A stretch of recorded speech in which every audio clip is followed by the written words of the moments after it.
안녕하세요. 비밀의 하원입니다. 오늘은 마음이 찡해지는 소설책을 한 권 들고 왔어요.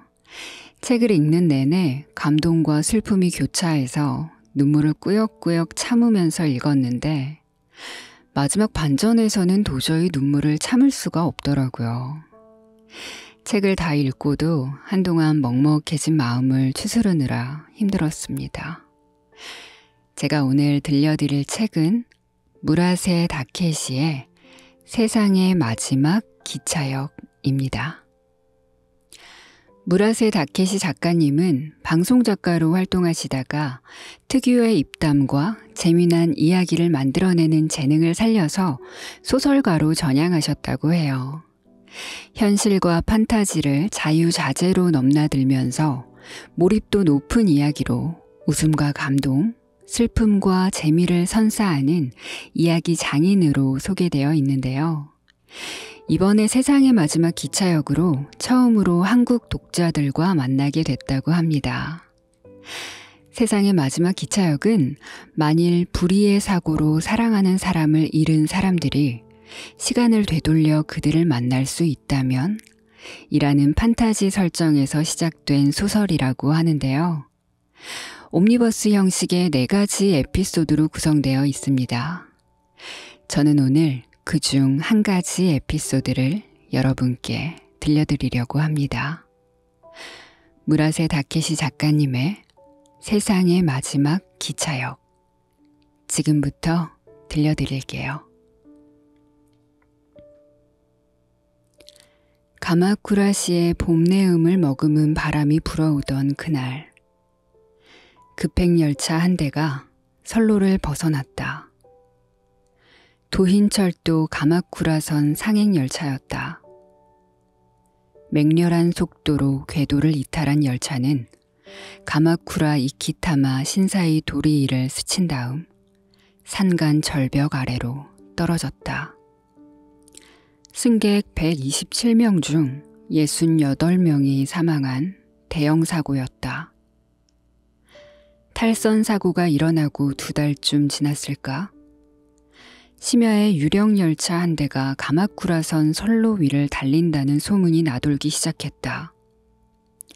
사고 현장에서 가장 가까운 역은 니시유이가 하마역. 이 역의 승강장에 유키호라는 유령이 나타나는데 유키호에게 부탁하면 과거로 돌아가 사고난 가마쿠라선 상행열차에 탈 수 있다는 것이다. 단, 그 열차에 승차하려면 다음 4가지 규칙을 반드시 지켜야만 한다. 하나, 죽은 피해자가 승차했던 역에서만 열차를 탈 수 있다. 둘, 피해자에게 곧 죽는다는 사실을 알려서는 안 된다. 셋, 열차가 니시유이가 하마역을 통과하기 전에 어딘가 다른 역에서 내려야 한다. 그렇지 않으면 당신도 사고를 당해 죽는다. 넷, 죽은 사람을 만나더라도 현실은 무엇 하나 달라지지 않는다. 아무리 애를 써도 죽은 사람은 다시 살아 돌아오지 않는다. 만일 열차가 탈선하기 전에 피해자를 하차시키려고 한다면 원래 현실로 돌아올 것이다. 죽은 사람을 만나더라도 현실은 무엇 하나 달라지지 않는다. 아무리 애를 써도 죽은 사람은 다시 살아 돌아오지 않는다. 그러나 사람들은 이 4가지 규칙을 듣고도 다들 사고로 떠난 사람을 만나러 갔다. 약혼자를 가슴에 묻은 여자, 아버지를 떠나보낸 아들, 짝사랑하는 여학생을 잃은 한 소년, 그리고 이 사고의 피의자로 지목된 기관사의 아내. 사람은 누구나 사랑하는 사람을 잃고 나서야 깨닫는다. 자신이 다시는 돌아갈 수 없는 아름다운 나날을 보내고 있음을.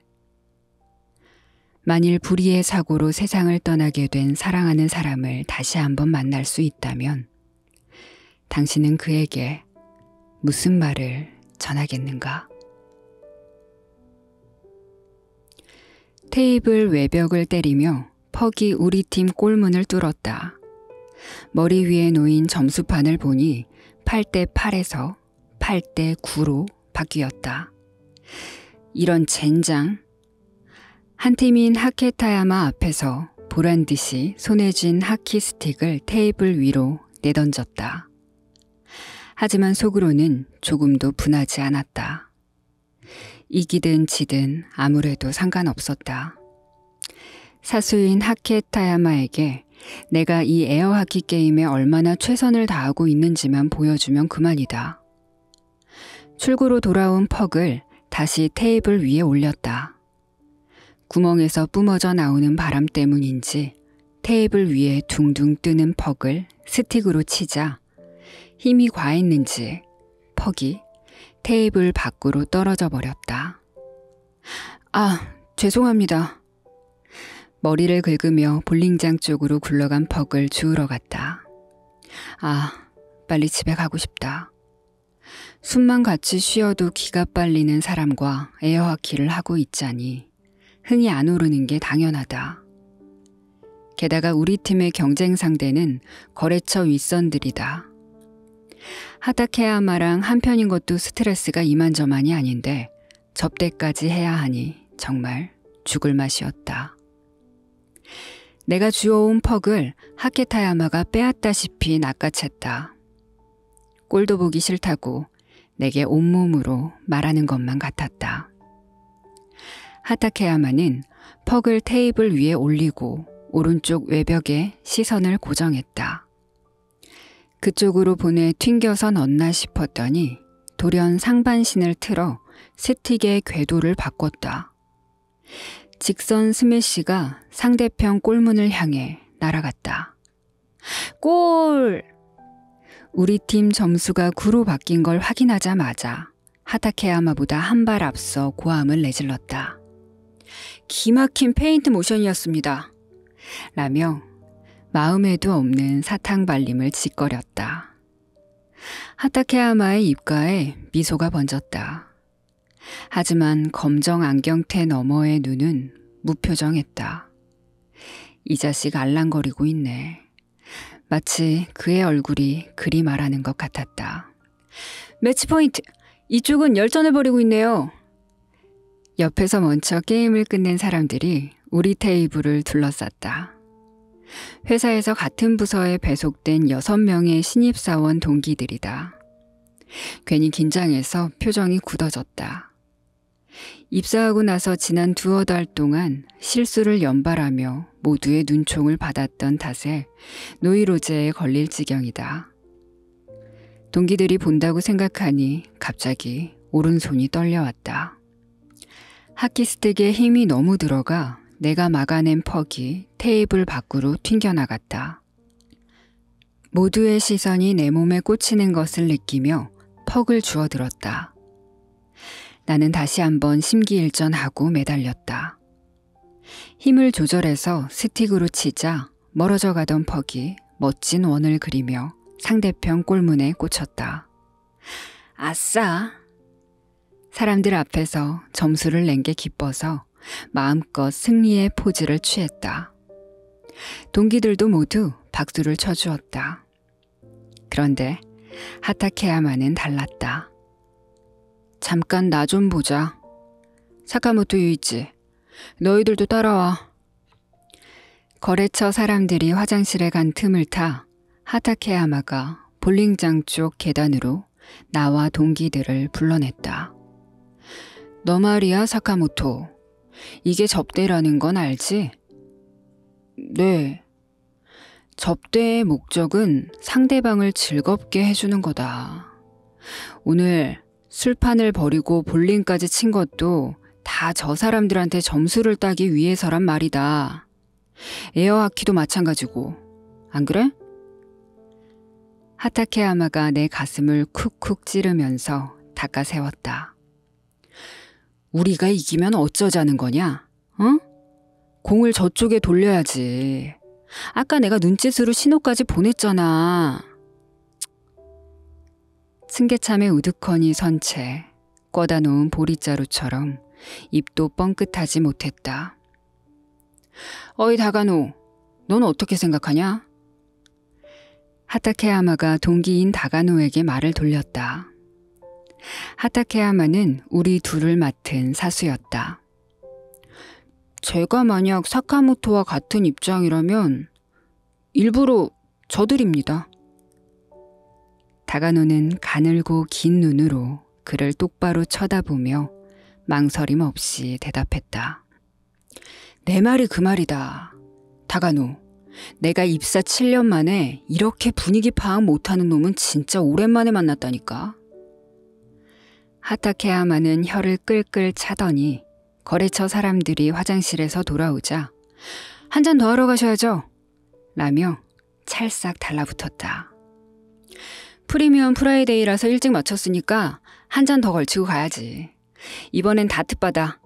막차는 신경 안 써도 된다. 회사에서 택시 티켓 나오니까. 하타케야마의 말이 끝나기 무섭게 덩치 큰 다가노가 몸을 흔들며 엘리베이터 앞으로 쪼르르 달려갔다. 자기가 얼마나 빠릿빠릿한지 보여주려는 양. 여러분, 엘리베이터 왔으니까 빨리 타십시오. 하며 손짓했다. 죄송합니다, 하케타야마 선배님. 저는 먼저 들어가겠습니다. 맨 마지막에 나서는 하케타야마에게 어렵게 말을 꺼냈다. 뭐? 하며 하케타야마가 매서운 눈초리로 나를 쏘아보았지만 죄송하다고 말하며 머리를 숙였다. 잠깐 기다리라는 고함이 내 등을 후려쳤지만 나는 주랭랑 치듯 쏜살같이 계단을 내려갔다. 정적에 휩싸인 깜깜한 역 승강장에서 하이볼 캔을 따서 벌컥벌컥 마셨다. 벤치에 앉아 스마트폰을 꺼내자 시오에게서 메시지가 와 있었다. 내일 영화 보러 못 갈 것 같아. 시부야는 다음에 가자. 왜 못 가게 됐는지 물어볼 기력마저 바닥났다. 지금 내게는 휴일에 여자친구와 놀러갈 마음의 여유조차 없었다. 하타케야마가 그룹 채팅방에 다트바에서 찍은 사진을 올렸다. 그 자리를 도망쳐 나온 내게 보란듯이 다들 즐겁게 노는 모습을 과시하고 싶었나 보다. 참고로 그룹 채팅방 이름은 하타케야마와 유쾌한 동료들인데 이름은 하타케야마가 직접 지었다. 집에서 제일 가까운 역에 도착했지만 집에 들어가고 싶지는 않았다. 오늘 밤에도 하타케야마에게 수없이 욕을 얻어먹었다. 맥주를 따를 때는 상표가 위로 가도록 하라느니 윗사람과 건배할 때 내 잔은 조금 낮추라느니 짜잘한 것들까지 사사건건 걸고 넘어졌다. 다음 주에 있을 접대 자리를 생각하니 가슴이 답답했다. 승강장 벤치에는 나 말고도 캔맥주를 마시는 직장인이 여럿 있었다. 학창 시절에만 해도 이런 사람들을 보면 왜 집에 안 가고 여기서 술을 마실까 의아했는데 이제는 저들의 심정을 100번 이해하게 됐다. 저 사람들은 홀로 해방감을 만끽하고 있는 것이다. 집에 가면 가족들이 듣기 싫은 잔소리를 늘어놓겠지. 애들 교육 문제로 아내와 옥신각신 해야 할지도 모를 일이고. 그러나 최소한 어두컴컴한 승강장에서 혼자 캔맥주를 홀짝이는 동안만큼은 그런 문제들을 싹 잊을 수 있다. 대학에 다닐 때는 내 마음에 드는 사람만 만났다. 싫은 사람은 안 보면 그만이었다. 하지만 지금은 사람을 골라 만날 수 있는 형편이 아니다. 이 역을 통과하는 회송열차를 멍하니 보고 있는데 때마침 스마트폰이 울렸다.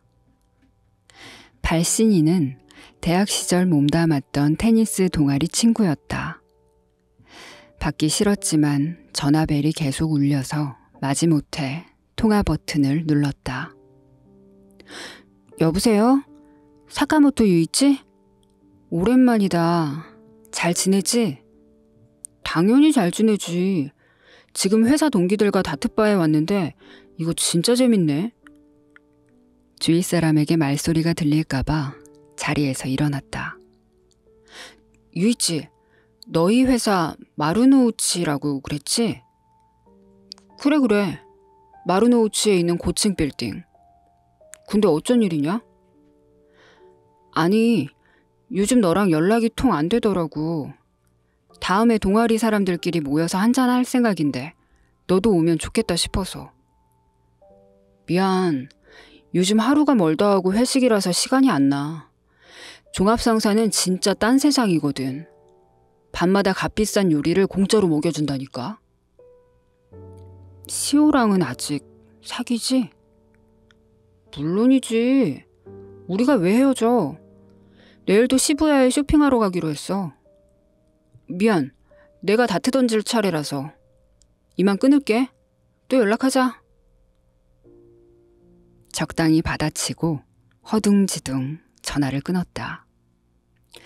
이상한데 허세를 부리는 내가 한심해서 강렬한 자기 혐오에 휩싸였다.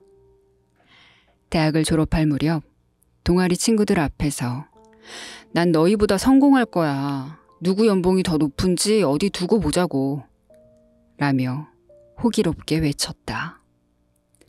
큰 소리 떵떵 쳐놓고 이제 와서 죽는 소리 할 수는 없다. 다시 벤치에 엉덩이를 걸치고 하이볼을 홀짝이는데 또 전화가 걸려왔다. 이번에는 아버지였다. 이 전화는 절대로 받고 싶지 않다. 전화가 끊길 때까지 버티고 있었더니 음성 사서함으로 넘어갔다. 여보세요? 유이치냐? 아버지다. 마당에 잡초가 무성해서 그런데 잡초 뽑는 것 좀 거들어줄 수 있겠냐? 유가와라에는 언제 올 생각이냐? 연락 기다리마. 속편하게 이런 소리나 하는 걸 듣고 있자니 한숨이 새어나왔다. 아무리 환갑이 지났어도 그렇지. 마당 손질쯤이야 혼자서도 할 수 있는 거 아닌가? 나는 대학에 입학하고 나서 도쿄에 집을 구해 혼자 살고 있다. 유가와라에 사는 부모님과는 누나 결혼식 때 얼굴을 보고 1년 넘게 만나지 않았다. 매달 본가에서 내가 사는 집으로 보내주는 쌀이 현재 우리의 유일한 접점이다. 내가 먼저 연락하는 일은 없다. 나는 옛날부터 동네의 작은 공무점에서 일하는 아버지를 경멸했다. 공사장 인부였던 아버지는 사시사철 때 묻은 작업복을 입고 일했다. 학부모 참관 수업에 올 때도 더러운 작업복 차림으로 나타났다. 내가 고등학생이었을 때는 학교 근처 하수구를 청소하거나 수리를 하려고 학교 교정을 직접 찾아오기도 했다. 학교 친구들이 아버지를 헤끔거리는 게 싫어서 모르는 사람인 척 한 적도 있다. 그런 모습을 보고 자라서인지 나는 절대로 아버지처럼 되고 싶지 않았다. 그래서 마음을 굳게 먹고 아버지를 반면교사 삼아 죽기 살기로 공부해서 도쿄의 유명 사립대학에 입학했다. 그뿐만 아니라 간절히 바라던 꿈을 이뤄 평균 연봉이 1,200만 엔이나 되는 종합상사에도 무사히 취직했다.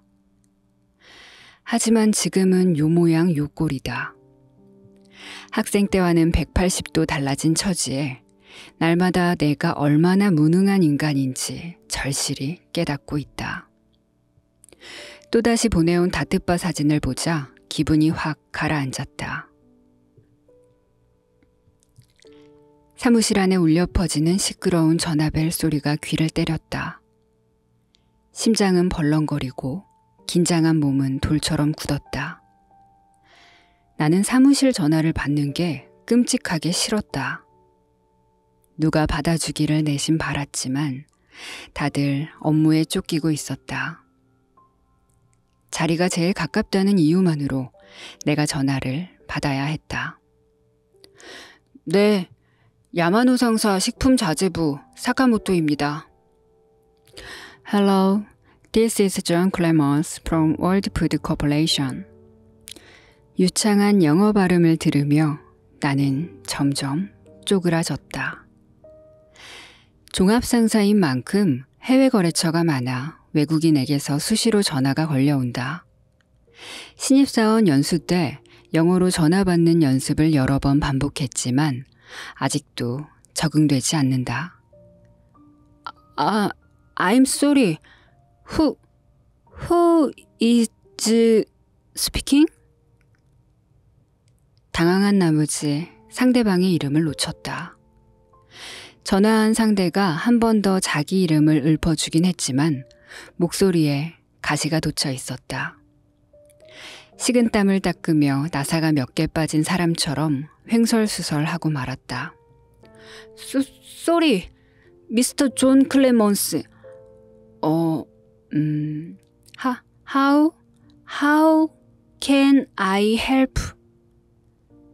내 말이 끝나기도 전에 뒤쪽에서 회의 중이던 다가노가 수화기를 채갔다. 나와 급이 다르다는 사실을 자랑하고 싶은지 원어민 수준의 영어 실력을 뽐냈다. 다가노는 영문과 출신이라서 영어를 잘한다. 자리에 앉아 키보드를 두드리던 동기 녀석들이 키득거렸다. 사무실 구석에서 커피를 마시던 하타케야마가 경멸하는 눈초리로 나를 지켜보았다. 최악이다. 그날 저녁에 나와 다가노는 하타케야마에게 붙잡혀 회사 근처 술집으로 끌려갔다. 도대체 언제쯤 전화를 제대로 받겠냐, 사카모토. 맞은편에 앉은 하타케야마의 맥주잔이 비었다. 빈잔에 맥주를 채우려는데 하타케야마의 안색이 변했다. 너 맥주 따를 때는 상표가 위로 가야 한다고 했냐, 안 했냐? 죄송합니다. 어쩔 줄 몰라 몸을 살짝 틀었다가 바닥이 뚫린 좌식 탁자 아래에 있던 내 발이 그만 하타케야마의 발을 건드리고 말았다. 죄송합니다. 나는 작은 소리로 그에게 사죄했다. 전부터 계속 거슬렸는데 그거 죄송합니다. 좀 그만하지 그래? 너 걸핏하면 죄송합니다. 붙어 나오잖아. 짜증나니까 그만해라 좀. 죄송합니다. 사카모토 귀에 경일 끼냐? 제 딴에는 웃겼다고 생각했는지 하타케야마가 다가노에게 의기양양한 미소를 보냈다. 다가노는 손뼉까지 치면서 억지 웃음을 지었지만 나는 웃지 못했다. 바보 취급을 당하면서 상대의 기분을 맞춰줄 수는 없었다. 입사 초기부터 나는 하타케야마에게 찍혔다. 우리 회사 신입사원은 입사해서 골든위크가 끝날 때까지 철저하게 연수를 받는다. 하타케야마가 신입사원 교육 사내 강사를 맡았는데 그가 농담을 내뱉을 때마다 100명이 넘는 신입사원이 일제히 배꼽을 잡고 박장대소했다. 환심을 사려고 억지로 웃어대는 꼴이 무슨 사이비 종교 모임처럼 갖잖아서 나는 맨 앞자리에 앉아 눈썹 하나 까딱하지 않았다. 하타케야마는 그런 내가 눈엣 가시였을 것이다. 그래서인지 연수 기간에 내게 어려운 질문을 던져 망신을 톡톡히 주곤 했다. 거기다가 연수를 마치고 배속된 곳이 하필이면 하타케야마와 같은 식품자재부였다. 하타케야마는 이 부서의 1등 영업사원이었고 재수없게도 그가 내 사수가 되었다. 하타케야마가 우스갯소리를 툭툭 던질 때마다 그동안의 실점을 만회하고자 억지로 입가를 끌어올려 웃었지만 엎질러진 물을 주워 담기엔 너무 늦었다. 처세술이 끝내주는 다가노는 귀여워하고 나는 대놓고 홀대했다. 아, 됐고. 내가 하고 싶은 말은 딱 하나야. 하타케야마는 안경 코걸이를 쓱 밀어 올리고 남은 맥주를 한 입에 털어 넣은 다음 이렇게 말했다. 여기서 살아남고 싶으면 내 눈 밖에 나면 안 된다는 거다. 잠깐 화장실 좀. 엉덩이를 떼는 하케타야마에게 선배님 맥주 한 병 더 시켜놓겠습니다. 라며 아양을 떠는 다가노. 넌 정말 눈치가 빨라. 라며 하타케야마에게 칭찬받은 다가노의 두 눈이 깔보듯 나를 향했다. 다가노 너도 참 피곤하게 산다. 하타케야마의 뒷모습이 시야에서 사라진 걸 확인하고 나는 다가노에게 빈정거렸다. 뭐라고? 여기저기 꼬리 흔들어 대느라 피곤하시겠다고요. 분하면 너도 하든가. 남들 비위 맞추는 게 뭐가 나빠? 난 지금 내가 위치한 단계에서 상사맨으로 성공하는 데 필요한 프라이오리티가 인맥이라고 생각하거든. 어려운 영어 쓰면 똑똑해 보이는 줄 알지? 재수없어. 허구한 날 알랑대기만 하는 놈은. 남한테 민폐만 끼치는 사람이 할 소리는 아니지. 나는 입을 다물 수밖에 없었다. 울컥한 마음을 진정시키려 하이볼 잔을 단번에 비웠다.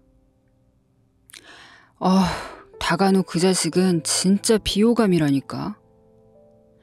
좌식 의자에 털썩 주저앉아 원형 탁자에 올려놨던 추아이 캔을 땄다. 오늘 저녁만 해도 벌써 5캔째였다. 아까부터 왜 말이 없어? 넌 어떻게 생각해? 내가 사는 아타치구의 맨션에 시오가 놀러왔다. 시오는 구직 활동 중에 알게 되어 연인으로 발전한 내 여자친구다. 요즘 둘 다 회사 일에 바빠서 한 달 만에 겨우 만났다. 글쎄, 한마디로 딱 잘라 말하긴 어렵지만 난 다가노 씨의 방식이 잘못됐다고는 생각 안 해. 내 편을 들어주기 바라며 말을 꺼냈는데 눈앞에서 야멸차게 부정당했다. 표정이 일그러진 나는 시오에게 되물었다. 너 지금 다가노 편 드는 거야? 편은 무슨. 다가노 씨 말 맞다나 인맥이 중요한 것도 맞고 일을 따내려면 상대방 기분을 맞춰주는 것도 당연하잖아. 시오는 당당하게 말하면서 커다란 눈망울을 반짝거렸다. 사회생활을 시작하고 나서 시오는 필요 이상으로 똑부러지게 의견을 말한다. 시오는 대형 패션 업체의 종합직 사원으로 입사했다. 둘 다 취직하고 얼마 안 됐을 무렵에는 다가노와 셋이서 밥을 먹기도 했다. 자기는 자존심이 너무 세서 큰일이야. 뭐? 명문대학을 나왔다는 프라이드가 오히려 일에 악영향을 주는 것 같다고. 사회에 나오면 학벌은 상관없잖아. 네가 뭘 알아? 자기도 함부로 말하지 마. 미안한데 나 내일 일찍 출근해야 하니까 그만 갈게. 자리에서 일어난 시오의 가방에 두툼한 경제 경영서가 여러 권 들어있었다. 그 순간 우리 두 사람의 의식 수준의 차이를 엿본 것 같아서 시오가 아주 멀게 느껴졌다. 에라이 병신 새끼야. 아무도 없는 비상계단에서 하타케야마가 입에 거품을 물고 고래고래 소리를 질렀다. 여기 서류에 영업 비밀이라고 적힌 거 안 보여? 도대체 무슨 생각으로 집에 들고 가냐고. 죄송합니다. 취업규칙 몰라? 마침 내 눈에 띄었으니 망정이지 안 그랬으면 징계 처분 받고도 남았어. 정말 죄송합니다. 나는 그 말에 얼굴이 새파랗게 질렸다. 매미 울음소리가 가득한 층계참에서 허리를 반으로 접은 채 하타케야마의 화가 가라앉기를 기다렸다. 어젯밤 사무실에서 혼자 야근을 하는데 하타케야마의 휴지통에 들어있던 서류가 내 시선을 끌었다. 서류 다발을 주워 훑어보자 효과적인 판매 방법과 마케팅 노하우 등 영업 관련 정보가 자세히 기재되어 있었다. 나는 초조했다. 같은 부서 동기인 선배의 업무를 이어받아 혼자서 단골 거래처를 돌고 있었다. 뒤처진 상황을 조금이라도 따라잡고자 영업 관련 지식을 쌓으려던 게 화근이었다. 정말 죄송합니다. 제가 거래처 방문할 때를 대비해서 집에서 미리 공부하려던 게 그만. 거래처 외근 나가려면 넌 아직 한참 멀었어. 그 말을 듣자 온몸의 힘이 쭉 빠져나갔다. 그렇게 공부가 하고 싶으면 집에 가져가지 말고 회사에서 할 것이지. 지당한 말씀이긴 하나 그럴 수는 없었다. 회사에서는 계속 사람들에게 감시당하는 것 같아 제대로 집중이 되지 않는다. 전화 받는 것도 마찬가지다. 위축돼서 목소리가 떨렸다. 안 그래도 월말 전시회 준비하느라 바빠 죽겠는데. 부장님께는 보고 안 하겠어. 괜히 알려지면 나까지 한 소리 들을 테니까. 잘 들어. 이번 일은 네가 나한테 빚진 거다. 하타케야마는 쯧하고 혀를 차며 사무실로 들어갔다. 나도 자리로 돌아가서 어떤 선배가 부탁한 복사물을 갖다 줘야 했다. 그런데 처음 보는 다른 부서 선배라 얼굴이 기억나지 않았다. 거기다가 수면 부족이라 머리까지 안 돌아갔다. 거의 매일 야근에 접대에 요즘은 아침 6시 반에 출근해서 아무도 없는 사무실에서 전화 받는 연습까지 했다. 복사 다 했습니다. 난 부탁 안 했는데. 복사물 가져왔습니다. 나도 안 시켰어. 옆구리에 서류 뭉치를 끼고 돌아다녔지만 누구인지 찾지 못했다. 혹시 복사 맡기셨어요? 난 아닌데? 복사물 가져왔습니다. 나도 아니야. 사카모토! 재무부 사쿠라씨가 부탁했잖아. 하타케야마의 목소리가 온 사무실을 쩌렁쩌렁 울렸다. 저 녀석 또 사고 쳤군. 눈으로 이렇게 말하며 낄낄대는 사람들의 웃음소리가 날아와 귓가에 박혔다. 자리에 돌아가자 우리 부서로 전화가 걸려왔다. 연습한 결과를 보여주고 싶다는 열의와 누가 대신 받아주면 좋겠다는 무기력한 마음이 서로 줄다리기를 한다. 네, 야마노 상사 식품자재부 사카모토입니다. 열의가 이겨 전화를 받기는 했지만 수화기 너머에서 헬로우라는 단어가 들려오자마자 정신이 혼미해졌다. 헬로, how may I help you this afternoon? What? Could you say that again? 더듬대는 사이 수화기가 왼쪽 귀에서 떨어졌다. 쭈뼛쭈뼛 고개를 돌리자 눈꼬리가 위로 당겨진 하케타야마가 수화기를 쥐고 있었다. 회사차를 타고 짙은 고요가 짓누르는 수도 고속도로를 달렸다. 루프에 대형 서프보드를 매단 자동차가 들뜬 기분을 억제하지 못하겠는지 오른쪽 차선을 추월해 간다. 주말마다 고속도로 휴게소를 찾는 게 습관이 되었다. 밤의 휴게소 분위기를 좋아하는 나는 바깥 벤치에서 홀로 커피를 마시는 동안만은 나쁜 기억을 전부 떨쳐낼 수 있었다. 같은 간격으로 스쳐가는 오렌지색 불빛을 보고 있노라니 사회생활을 시작하고 나서 겪었던 일들이 머릿속에 한꺼번에 휘몰아쳤다. 병신 새끼. 틀렸잖아. 도대체 몇 번 말해야 알아들어? 입사하고 넉 달 동안 혼난 기억밖에 없다. 일을 잘했다고 칭찬해주는 사람은 없었다. 잘하는 게 당연한 세계니까. 핸들을 거머쥔 채 사고 내고 편하게 죽어버릴까? 눈을 감고 10초쯤 핸들을 놔버릴까? 반쯤은 진심으로 그런 생각을 하던 차에 조수석에 던져놨던 스마트폰이 울렸다. 화면에 아버지 이름이 떴다. 끈질기게 울리는 벨소리를 계속 무시했더니 음성 사서함으로 넘어갔다. 여보세요? 아버지다. 컴퓨터를 새로 샀는데 내가 사용 방법을 잘 몰라서 말이다. 이번 오봉휴가 때 집에 와서 좀 가르쳐 줄래? 연락 기다리마. 그딴 건 직접 알아봐요. 라는 말이 순간 입 밖으로 튀어나왔다. 아버지는 요즘도 피처폰을 쓴다. 기계와 거리가 먼 데다 경영자로서 능력도 전혀 없다. 그런 무능한 유전자를 이어받아 내가 일을 못하는 게 아닌지 아버지가 원망스러웠다. 하타케야마 선배님, 잠깐 시간 괜찮으세요? 회사 1층 대회의실. 밤 늦게까지 전시회 준비가 한창인 가운데 다가노가 내일 나눠줄 기념품을 확인하는 하타케야마에게 다가갔다. 뭔데 그래 다가노?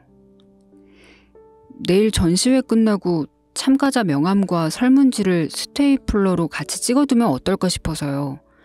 정보를 정리해두면 이 다음에 업무 미팅도 순조롭게 할 수 있을 것 같거든요. 그렇겠군. 역시 넌 머리가 잘 돌아가. 장래 사장 후보 납시오! 하케타야마가 손으로 메가폰을 만들며 오두방정을 떨었다.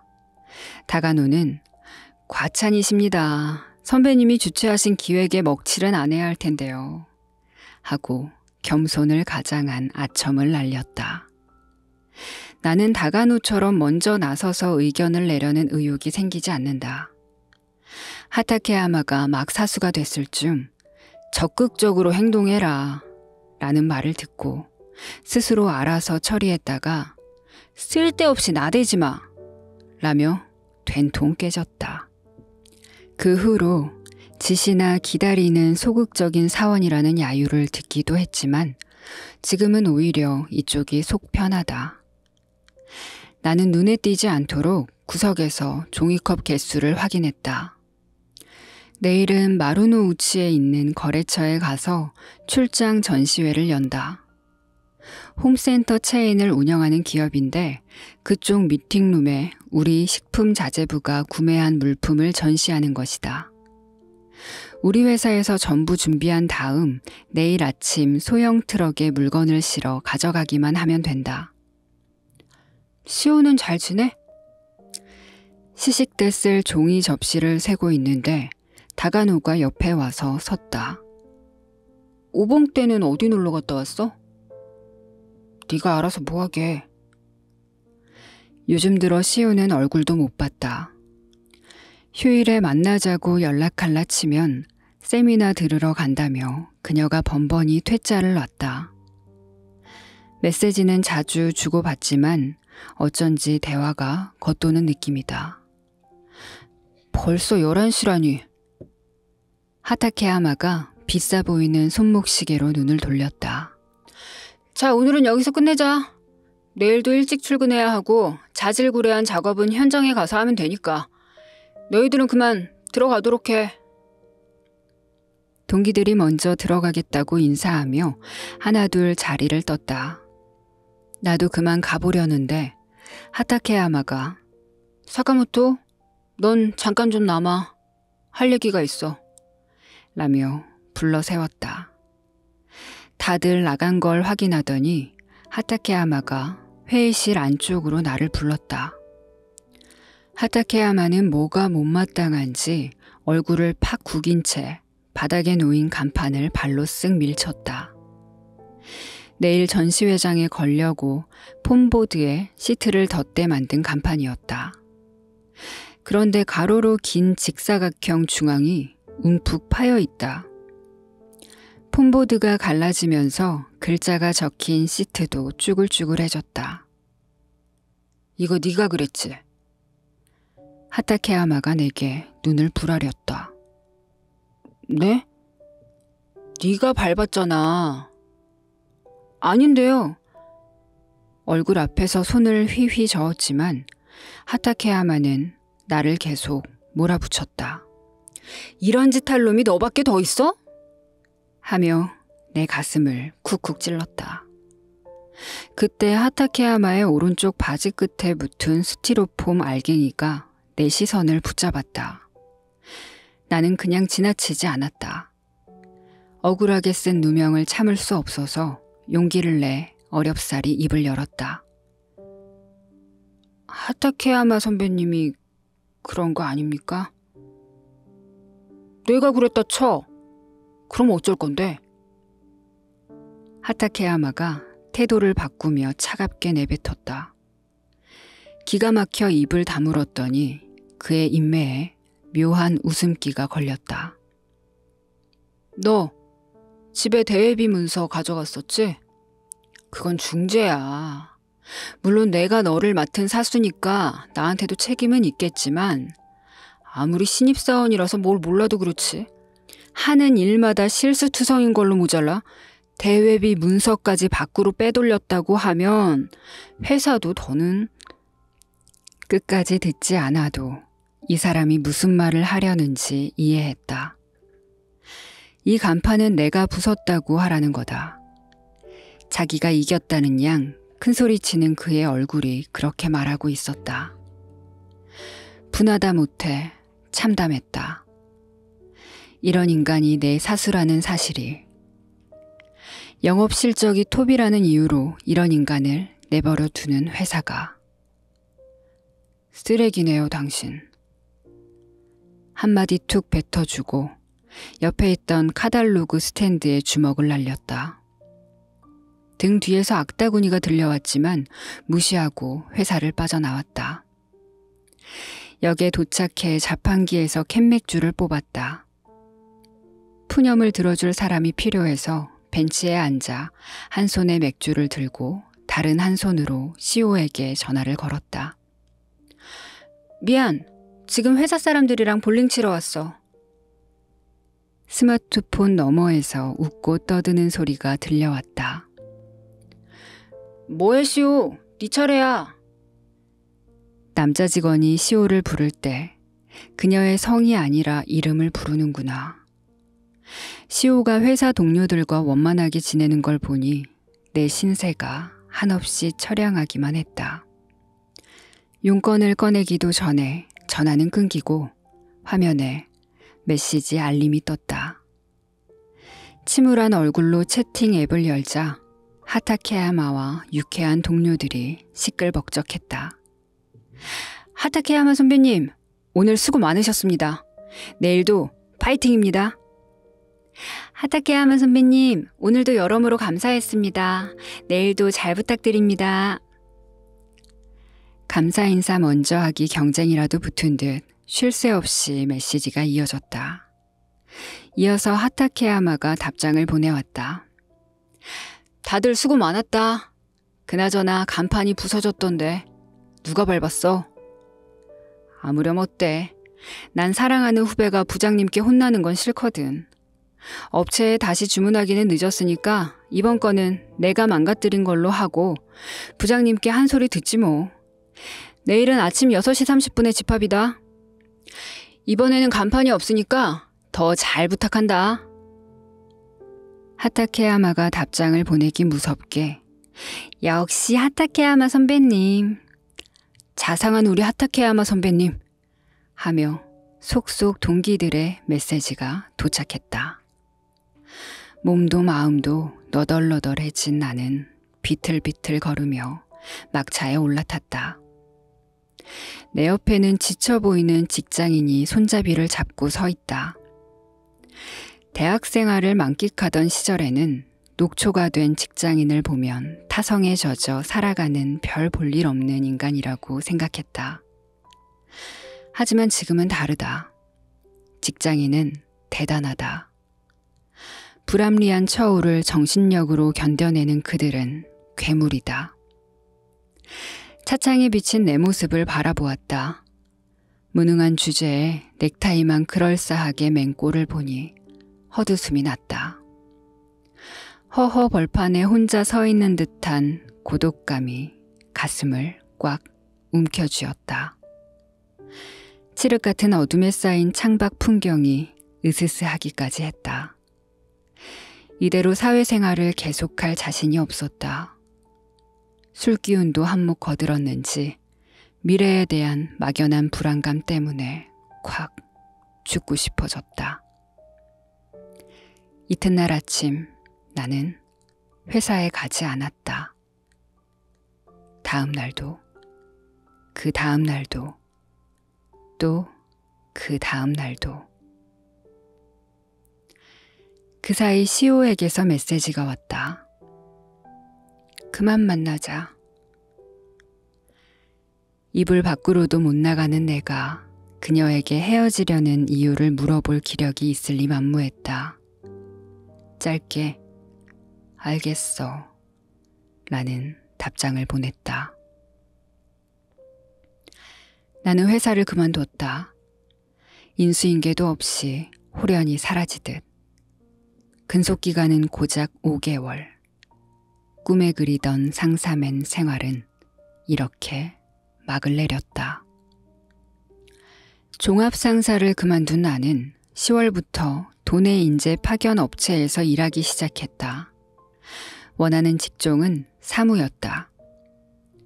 영업일을 하면서 대인관계에 트라우마가 생겨 데스크워크라면 사람과 부딪힐 일이 적겠다고 생각했다. 학벌이 좋아서 중고 신입 자격으로 거뜬히 이직에 성공했다. 그런데 한 달도 못 채우고 관뒀다. 책상에 앉아있으면 항상 누가 나를 감시하는 것만 같았다. 신경이 곤두서 사무실에서 누가 크게 웃기라도 하면 나를 비웃는 것 같아 견딜 수 없었다. 그 사람 자리까지 가서 나 때문에 웃은 게 아니라는 걸 확인해야 직성이 풀렸다. 나를 나무라는 사람이 없는데도 사소한 일로 툭 하면 우울해졌다. 지금껏 알겠습니다 라고 메시지를 보내던 사람이 느낌표를 빼고 알겠습니다 라고 건조하게 답장을 하면 나를 싫어하나 싶어서 머리가 복잡해졌다. 책상 위에 놓인 전화가 울릴 때마다 전화 받기가 무서워서 자리를 피했다. 이런 놈을 회사가 계속 봐줄 리가 없었다. 결국에는 거의 잘리다시피 퇴사했다. 인재 파견 업체를 그만두고 나서 10월 말쯤이었나? 아버지에게 부재중 메시지가 왔다. 여보세요? 아버지다. 프로야구 일본 시리즈 입장권이 생겼는데 같이 보러 안 갈 테냐? 베네트 뒤쪽 특별석이다. 연락 기다리마. 나는 이번에도 아버지의 전화를 그냥 넘겼다. 그 전에도 아버지에게서 전화가 여러 번 왔었지만 걸려오는 족족 무시했다. 나는 회사를 그만둔 사실을 부모님께 알리지 못했다. 도쿄에 있는 대학에 입학했을 때 부모님 앞에서 선언하듯 말했었다. 난 이 다음에 꼭 대기업에 입사해서 떵떵거리고 살 거예요. 종합상사에 들어가서 사장 자리까지 오를 거니까 두고 보세요. 자신만만해하던 내게 어머니는 그렇게 애쓰면서 살 거 없어. 평범한 회사에 들어가기만 해도 충분해. 라고 말하며 날 다독였다. 하지만 공사 현장에서 일하는 아버지가 부끄러웠던 나는 그건 아니죠 어머니. 벌이가 시원찮은 일은 무의미해요. 라며 세게 받아쳤다. 그때의 나는 근거 없는 자신감에 사로잡혀 우쭐거렸다. 회사에서 최종 합격 통보를 받았을 때도 부모님께 연락해 얼마나 잘난 체를 했는지 모른다. 솔직히 부모님께 울며 불며 매달리고 싶을 때도 있다. 하지만 그러지 못했다. 새해가 밝자마자 서둘러 도심에서 떨어진 외곽으로 이사했다. 종합상사에 근무하던 시절 맨션 월세는 회사가 부담했다. 하지만 이제 무직자인 내가 감당할 수 없는 금액인지라 3평도 안 되는 연립주택으로 집을 옮겼다. 부모님께 이사한 걸 알리고 싶지 않아서 보증인이 필요 없는 집을 골랐다. 우체국의 주거 이전 서비스를 이용해 본가에서 보내주는 쌀은 새 집에서도 계속 받을 수 있었다. 고맙게도 지난 가을부터는 집에서 쌀뿐 아니라 몇 가지 식료품도 같이 보내주었다. 부모님이 보내준 먹거리와 상사에 다닐 때 모아둔 쥐꼬리만한 적금으로 근근히 먹고 살았다. 1월 중순부터 집 근처 편의점에서 아르바이트를 시작했다. 그런데 일주일도 버티지 못했다. 아르바이트쯤은 식은 죽 먹기일 줄 알았는데 사람을 상대하는 것 자체가 너무 두려웠다. 손님이 잔소리라도 할라치면 나라는 인간을 송두리째 부정당한 듯한 기분이 들어서 포스기를 두드리던 손이 바르르 떨렸다. 집에 있어도 불안하기는 매한가지였다. 스마트폰이 울리기만 해도 옛 회사에서 걸려온 전화일까봐 몸이 뻣뻣해졌다. 외출할 때도 옛날의 업무 때문에 한 번이라도 들렀던 장소나 도로는 겁이 나서 지나가지 못한다. 기분 전환 삼아 시내에 나갈 때도 마루노우치 근처는 한 발짝도 들이지 않았다. 누군가에게 속마음을 털어놓고 싶어서 스마트폰 전화번호부를 훑어본 적이 있다. 하지만 아무도 만나고 싶지 않았다. 사람을 만나면 기분이 더 처질 게 불보듯 뻔했기 때문이다. 이 사람은 착실히 직장에 다니고 있으니까 만나면 괜히 비교돼서 내가 비참해지겠지. 이 사람은 여자친구가 있으니까 내가 질투하느라 속이 상할 것 같고, 또 이 사람은 악의 없이 말한다고 해도 불행한 사람을 더 불행하게 만드는 부류니까 안 만나는 게 낫겠다. 그리고 이 사람은 내 얘기를 귀담아 듣는 척하면서 자기가 아는 심리학 지식을 늘어놓을 테니 만나고 싶지 않다. 지금의 나와 비교하자 전화번호부 속 모든 사람이 잘나 보였다. 나와 마음이 통할 듯 싶은 사람을 찾지 못해 결국 집에 틀어박혀 지냈다.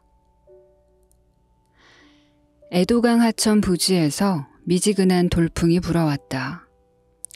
입고 있던 얇은 점퍼를 벗어 옆구리에 끼우고 손에 든 통장을 뚫어지게 쳐다보았다.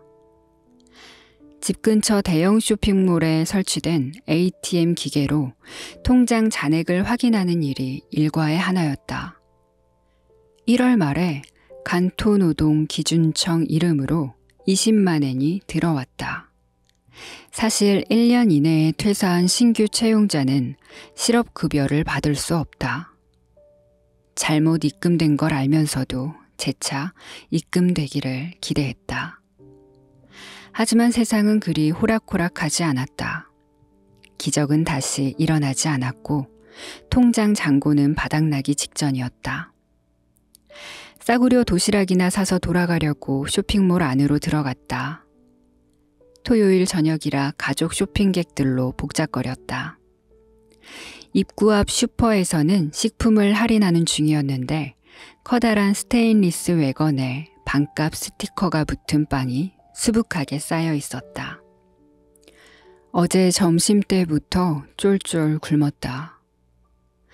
몰려든 사람들을 밀치며 안으로 들어가 빵을 고르느라 혈안이 되었다.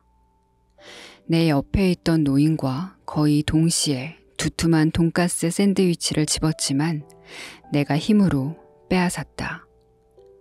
그걸 집을 때만큼은 수치심이고 자존심이고 없었다. 이어서 반값에 파는 도시락을 집으려고 몸을 돌렸을 때였다.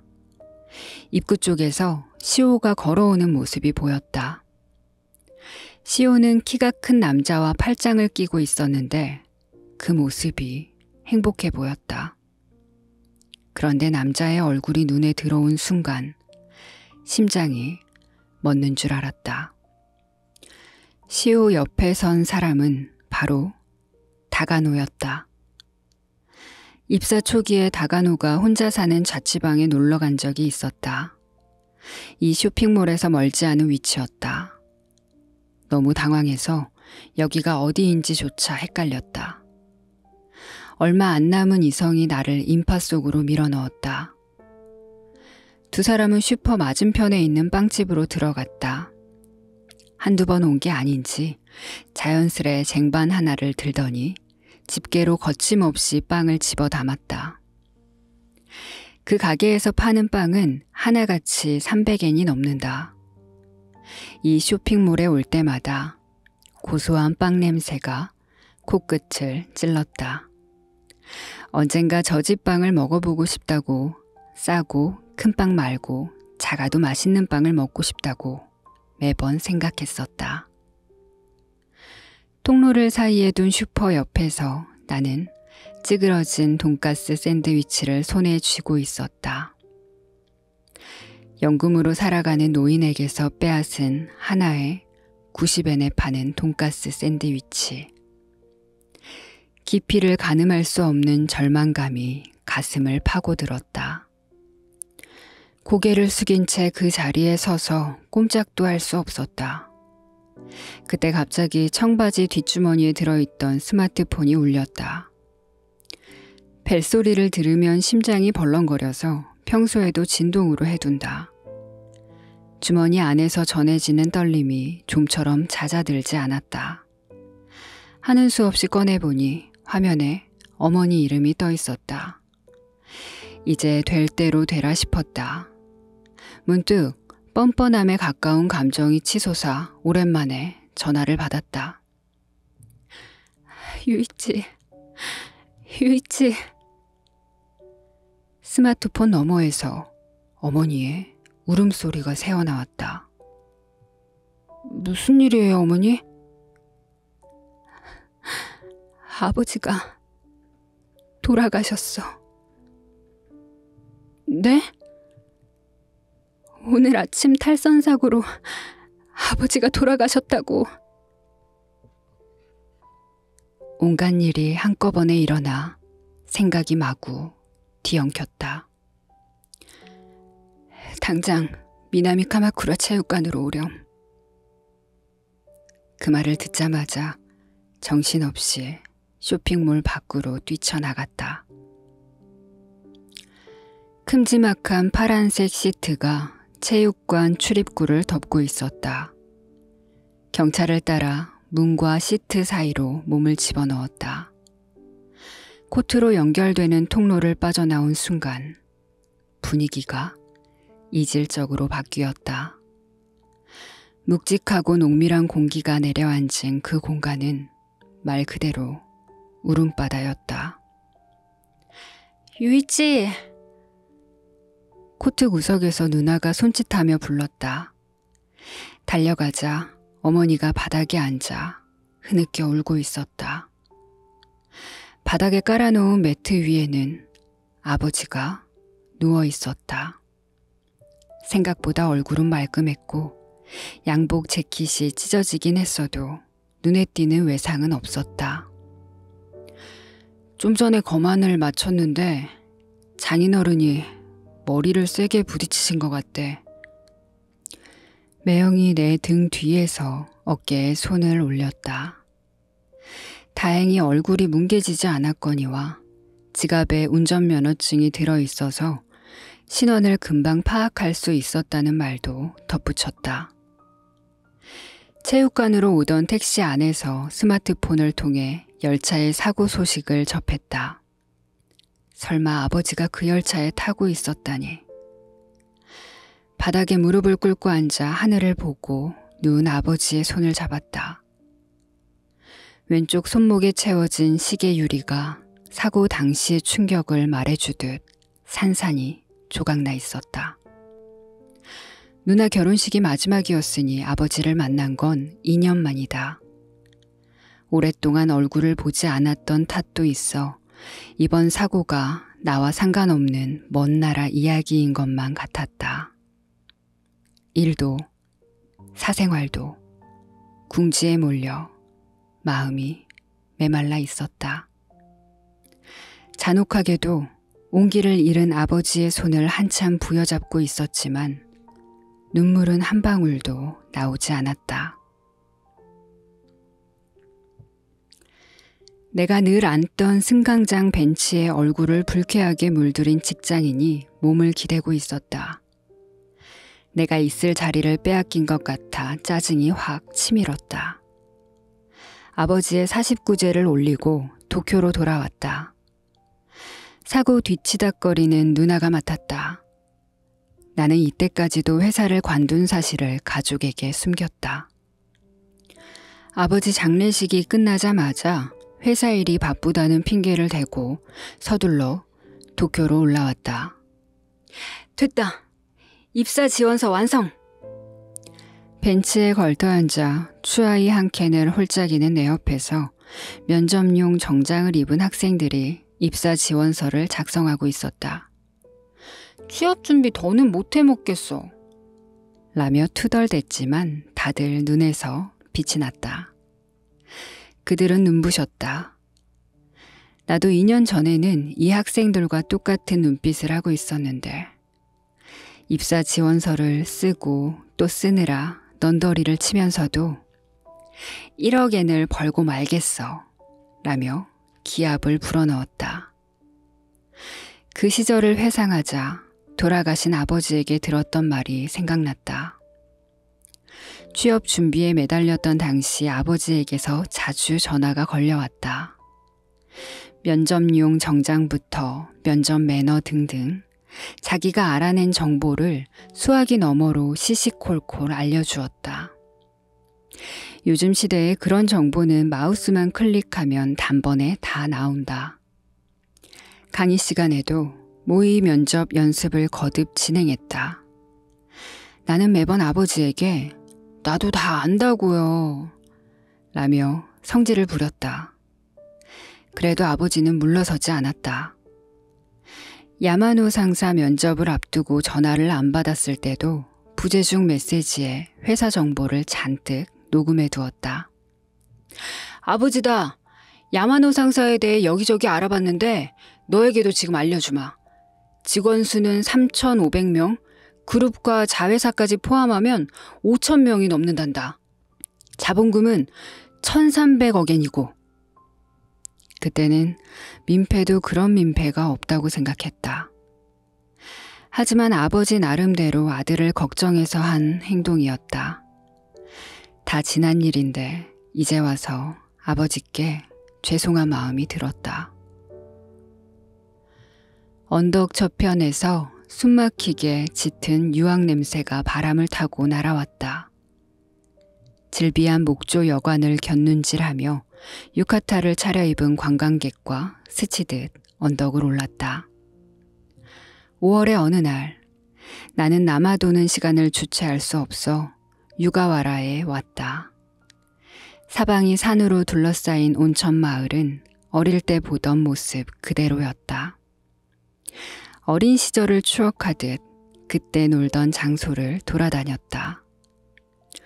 본가로 가려고 곁길로 들어섰다가 집으로 돌아가는 초등학생들과 마주쳤다. 아이들은 책가방을 땅에 내려놓고 길가에 설치된 족욕탕에 두 발을 담갔다. 너네 유령열차 이야기 들었어? 몸집이 통통한 한 아이가 눈을 초롱초롱 빛내며 친구들에게 물었다. 몰라? 무슨 소리야? 얼마 전에 가마쿠라에서 탈선 사고가 일어났잖아. 밤중에 니시유이가 하마 역에 가면 그때 사고 난 열차가 달리고 있대. 거짓말. 아이들은 천진난만해서 좋다. 나도 저만 할 때는 순진하게도 저런 초자연적인 현상을 믿었다. 즐겁게 제잘되는 초등학생들을 부러워하며 나도 그때로 돌아가고 싶다고 생각했다. 이 골목 끝자락에는 아버지가 일했던 공무점이 있다. 공무점 건물은 기와지붕 위에 태양광 패널을 얹어서 꼭 가정집처럼 보인다. 2층 외벽에 달린 회사 간판은 언제 떨어져도 이상하지 않을 정도로 위태위태하게 매달려 있다. 혹시 사카모토 씨네 아들 아니냐? 갈색 금속문을 열며 백발의 남자가 얼굴을 내밀었다. 그렇다고 대답하자 얼굴에 화색을 띠며 밖으로 걸어 나왔다. 이번 사고로 많이 힘들었지? 자세히 보니 아버지 장례식에서 봤던 남자였다. 손수건을 손에 쥐고 계속 울고 있었다. 고등학교 때 아버지가 학교에 수리하러 왔을 때도 같이 있었다. 다케나카 씨였던가? 유이치 맞지? 마음은 좀 안정됐고? 덕분에요. 아버지 일로 여러모로 폐를 끼쳤습니다. 우리 사이에 뭘. 난 부하 직원으로서 네 아버지에게 한두 번 신세진 게 아니거든. 내가 세상에서 제일 존경하는 사람이 네 아버지란다. 아버지를 칭찬하는 말을 듣자 코끝이 찡했다. 그나저나 유이치, 야마노 상사에 다닌다면서? 대단하구나. 아, 네. 나는 말끝을 얼버무렸다. 넌 네 아버지의 자랑스러운 아들이었다. 네가 대학에 합격했을 때도 어찌나 좋아하던지. 그렇게 뛸 듯이 기뻐하는 건 처음 봤다니까. 저희 아버지 회사에서는 어떤 사람이었습니까? 아버지 얘기를 더 듣고 싶은 마음에 물었다. 그러자 다케나카 씨는 그 양반 매력을 이야기하자면 한도 끝도 없는데 하고 입을 떼더니 막힘없이 이야기를 늘어놓았다. 일단 사카모토 씨는 포기를 모르는 사람이었다. 작년 이맘때였지. 유가라와의 큰 태풍이 불어닥치는 바람에 매일 밤늦게까지 무너진 지붕을 수리하러 다녔어. 그중에는 막심한 피해를 입은 지역도 있었는데 사카모토 씨가 중심이 돼서 싹 복구했지. 열심히 한다고 월급을 더 주는 것도 아닌데 네 아버지는 뭐든 시작하면 끝장을 보는 사람이었다. 그뿐인 줄 아니? 정도 많았지? 솜씨가 좋으니까 도시로 나갔으면 돈도 많이 벌었을 거야. 나라면 당장 짐 싸서 갔을 텐데. 사카모토 씨는 달랐어. 이 동네 사람들을 저버릴 수 없다더라고. 우리 회사는 직원이 딸랑 8명 뿐이라서 사카모토 씨가 없으면 앞으로 어떻게 버틸지 걱정이다. 다케나카 씨는 그렇게 말하면서 하늘을 올려다 보았다. 전부 처음 듣는 말이었다. 아버지 얘기를 더 들었으면 좋겠다고 생각하던 찰나 골목에서 체구가 작은 노파가 보조 보행기를 밀면서 다가왔다. 아버지 장례식에서 관을 향해 거듭 머리를 조아리던 여자였다. 사카모토 씨 아들이구나. 나를 보자마자 노파가 손을 덥석 잡았다. 아주 아버지를 쏙 빼닮았구나. 주름이 자글자글한 얼굴에 미소가 번졌다. 내가 네 아버지한테 얼마나 도움을 많이 받았는지 모른단다. 노파는 쥐고 있던 손을 겨우 놓고 멀리 시선을 옮겼다. 사카모토 씨는 참 자상한 사람이었단다. 화장실 수리하러 왔다가 덤으로 마당 청소까지 해주고 틈만 나면 노인네 혼자 사는 집에 찾아와서 말동무도 해주고 그 사람은 내 영웅이었단다. 울먹이는 노파를 보니 가슴 밑바닥에서 뜨거운 것이 차올랐다. 아버지 장례식에는 발 디딜 틈이 없을 정도로 조문객이 밀려들었다. 사람들은 잠든 아버지 앞에 줄지어 서서 고마웠습니다 라며 인사를 올렸다. 나는 현장에서 일하는 아버지를 속으로 내내 비웃었다. 하지만 내가 틀렸다. 시선 끄트머리에서 웃자란 풀이 바람에 몸을 떨었다. 어릴 때 이 공터에서 아버지와 자전거 타는 연습을 했었다. 아무리 연습해도 제대로 페달을 밟지 못하는 나를 위해 아버지가 줄곧 따라왔었다. 비가 내리던 날도, 출근했다가 녹초가 돼서 돌아온 날에도 나는 아버지에게 사죄하고 싶었다. 아니, 무슨 일이 있어도 꼭 사죄해야 한다. 정적에 휩싸인 주택가를 빠져나와 니시유이가 하마 역에 도착했다. 어제 유가와라에서 초등학생에게 들었던 말을 되새기며 열려있던 개찰구로 들어섰다. 초등학생 사이에 오가던 대화는 인터넷에서도 화제였다. 소문을 고지곧대로 믿은 건 아니지만 어떻게 해서라도 아버지를 한 번 더 만나고 싶었다. 믿음보다 간절함이 더 컸다. 까만 어둠 속 승강장에는 사람 그림자도 얼씬하지 않았다. 벤치에 앉아 잠시 기다렸지만 아무 일도 일어나지 않았다. 뭐라도 마시려고 자판기로 걸음을 뗀 순간이었다. 한정거장 전인 지가사키 카이간 역 쪽에서 아니 어렴풋이 비치는 열차가 선로 위를 달려왔다. 끼익 브레이크 소리를 내며 열차는 승강장에 멈춰 섰다. 나는 마른 침을 삼켰다. 열차 안에 승객이 제법 타고 있었기 때문이다. 내려. 문이 열리자 손잡이를 붙잡고 있던 여고생이 덩치가 작은 남학생에게 말했다. 난 괜찮으니까 빨리 가. 라며 차마 발길을 떼지 못하는 남학생을 열차 밖으로 밀어냈다. 여고생이 문 앞으로 다가왔다. 둘은 헤어짐을 아쉬워하며 서로를 멍하니 바라보았다. 정말 고맙습니다. 남학생이 허리를 깊이 숙였다. 문이 닫히기 직전에 내가 더 고마웠어, 가즈유키. 라고 말한 여고생의 입가에 미소가 머물렀다. 개찰구로 향하던 남학생이 나를 보고 가볍게 눈인사하며 지나갔다.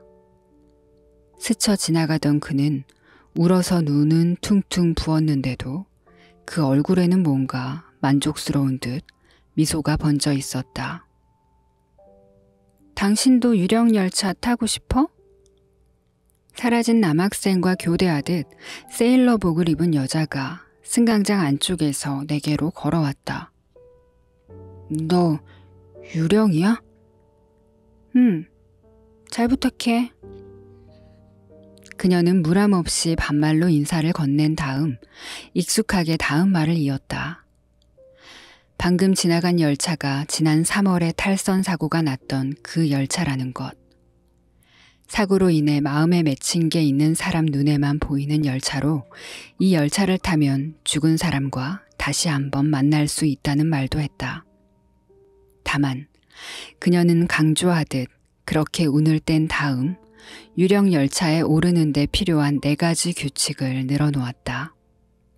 하나, 죽은 피해자가 승차했던 역에서만 열차를 탈 수 있다. 둘, 피해자에게 곧 죽는다는 사실을 알려서는 안 된다.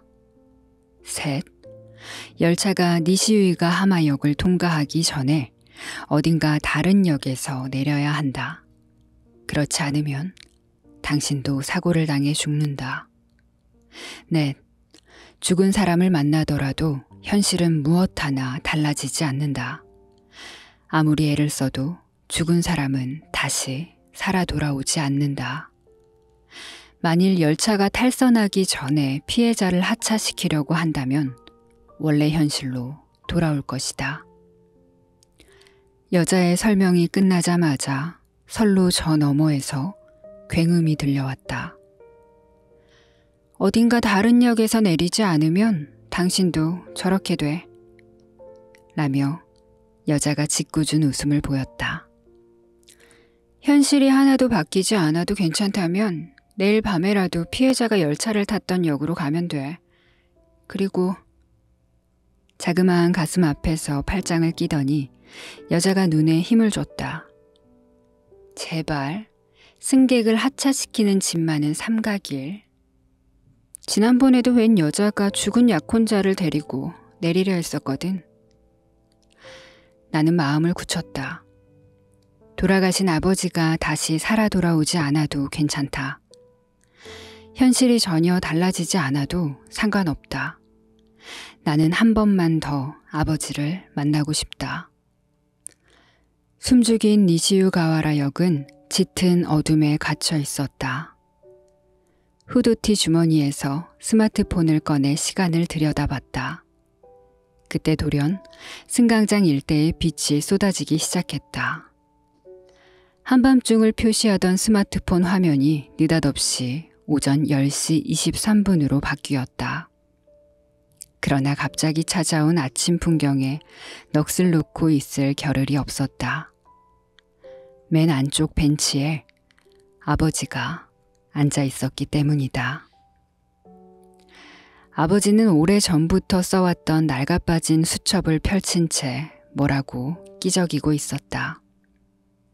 거리를 좁히려는 찰나 선로 저편에서 반투명한 열차가 다가왔다. 검은 차체는 속도를 떨어뜨리며 조용히 멈췄다. 아버지가 첫 번째 칸에 타는 것을 보고 나도 뒤따라 같은 문으로 올라탔다. 시발역이어서 열차 안이 텅텅 비었다. 열차가 시동을 걸고 출발하려는 순간 아버지는 4인용 좌석에 자리를 잡았다. 앞으로 니시우이가하마역까지 1시간도 남지 않았다. 초조한 마음을 진정시키고 통로 쪽에 앉은 아버지 옆에 다가섰다. 아버지. 긴장해서 목소리가 떨리는 나를 아버지가 흘낏 곁눈질했다. 그러더니 들고 있던 수첩을 낡은 보스턴백에 넣으며 유이치 하고 웃었다. 아버지 웬일로 양복을 입었어요? 선체로 묻자 아버지는 볼 일이 있어서 라고 대답했다. 나는 너야말로 무슨 일이냐고 물을까봐 나도 볼 일이 있어요 라고 얼른 덧붙였다. 아버지는 후후 웃으며 표정을 풀고 거기 앉으라는 말 대신 맞은편 자리를 손으로 탁탁 쳤다. 안 그래도 말랐던 아버지의 몸은 전보다 더 홀쭉해져 보였다. 그래도 기술자답게 팔은 여전히 굵고 억셌다. 팔 근육이 양복 위로도 여실히 드러났다. 오랜만이구나. 면목 없어서 아버지와 눈을 맞추는데 용기가 필요했다. 아버지를 만난 건 2년 전 누나 결혼식이 마지막이었다. 그때는 구직 활동을 시작하기 직전이라 마음의 여유가 없어서 아버지와 말을 거의 섞지 않았다. 그러니 따지고 보면 그 전해 1월을 끝으로 아버지와 나 사이에 제대로 된 대화를 주고받은 적이 없었다. 서먹해서 무슨 말을 꺼내야 할지 몰랐다. 아버지도 똑같이 말이 없었다. 그저 감개무량한 얼굴로 나를 지그시 쳐다보기만 할 뿐이었다. 매달 쌀 보내줘서 고마워요. 머리를 숙여 아버지에게 인사하자 원 별말을 이라는 짧은 대답이 돌아왔다. 그 쌀이 정말 큰 도움이 됐어요. 그러냐? 밥은 잘 챙겨 먹고 다니냐? 그럼요. 그래. 그럼 다행이다. 대화가 영 어색했다. 아버지는 원래 말수가 적은 남자였다. 서로 눈치 보는 사이 침묵이 드리웠다. 야구는 아직도 한신 팬이냐? 에노우라 역을 지날 즈음 아버지가 불쑥 내게 질문을 던졌다. 당연하죠. 한신 말고 어느 구단을 좋아하겠어요? 심드렁하게 대꾸하자 아버지가 기쁘다는 듯이 눈을 가늘게 떴다. 우리는 둘 다 한신 타이거스의 열혈 팬이다. 네가 초등학교 1학년쯤 됐을 때였나? 경기장에 같이 시합을 보러 갔었지. 아버지는 팔짱을 끼더니 옛날 생각에 잠긴 듯 말했다. 갔었죠. 도쿄돔을 자이언트 팬이 가득 메워서 우리는 엄청 기가 죽었었잖아요. 그랬지. 아버지, 그날 경기에서 파울볼 날아왔던 거 기억나요? 손에 들고 있던 맥주캔에 정통으로 딱 맞는 바람에 맥주가 비처럼 쏟아져서 난리였잖아요. 맞다. 그랬지, 그랬어. 그때 정말 웃겼는데 요즘도 가끔 생각나요. 딱딱했던 분위기가 조금 부드러워졌다. 멀어졌던 아버지와의 거리가 좁혀진 듯해서 마음이 놓였다. 오다와라 조마의 역을 통과하고 나서도 우리는 잡담을 하며 오붓하게 이야기꽃을 피웠다. 열차 안에는 어느덧 승객이 꽤 늘어났다. 대화를 나누는 내내 나는 묘한 위화감이 들었다. 아버지는 회사 일에 대해 한마디도 묻지 않았다. 보통은 일은 할만하냐? 하며 물을 법도 한데 내가 사회생활을 하고 나서 처음 만나는 데다 부모로서 자식이 일은 잘하고 있는지 신경 쓰이는 게 당연할 터였다. 대화가 끊기고 다시 긴 침묵이 자리를 메웠다. 화제를 바꾸기 좋은 이 순간에도 내일은 비가 올 것 같네 라며 날씨 얘기로 말머리를 돌릴 뿐 아버지는 끝끝내 내게 일에 대해서는 묻지 않았다. 아버지의 그런 부자연스러운 태도에 나는 문득 의문이 생겼다. 아버지가 내가 회사를 그만둔 걸 눈치챈 게 아닐까? 그나저나 젊은 사람들은 참 좋겠어. 실패해도 다시 일어설 수 있으니. 대뜸 아버지의 입에서 대화와 상관없는 말이 흘러나왔다. 뜬금없는 그 말을 듣고 나니 확신이 섰다. 아버지는 내가 회사를 관둔 사실을 알고 있다. 내게 마음을 써주느라 일 얘기를 입에 올리지 않았던 것 뿐이다. 대학에 들어갔을 때 나는 부모님 앞에서 호기롭게 말했었다. 난 이 다음에 꼭 성공할 거예요. 대기업에 들어가서 사장 자리까지 오를 거니까 두고 보세요. 라고 그랬던 내가 이 꼴이 된 걸 알았다면 보통은 그럴 줄 알았다. 뜻대로 안 되는 게 세상 일이다. 라며 한바탕 설교를 퍼부을 만도 하다. 하지만 내 눈앞에 앉은 아버지는 잔소리 한마디 하지 않았다. 내가 회사에 들어가고 나서도 아버지는 수시로 부재중 메시지를 남겼다. 마당 손질을 도와달라. 컴퓨터를 새로 샀으니까 사용법을 알려달라. 프로야구 일본 시리즈 입장권이 생겼으니 같이 보러 가자 등 늘 말이 많았다.